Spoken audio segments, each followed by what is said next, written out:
imaginar um cenário de flerte. Eu amo essa palavra. Flerte. De um lado tá o oxigênio, que é apaixonado pelos elétrons que a gente adquire através da nossa alimentação.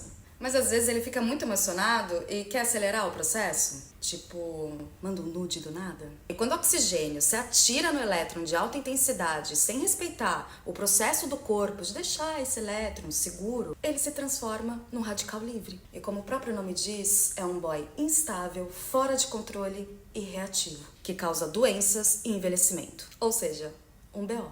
E aí o corpo chama quem? As amigas pra ajudar, as antioxidantes, que pulam em cima do radical livre, retiram dele esse elétron supercarregado e deixam o oxigênio sozinho.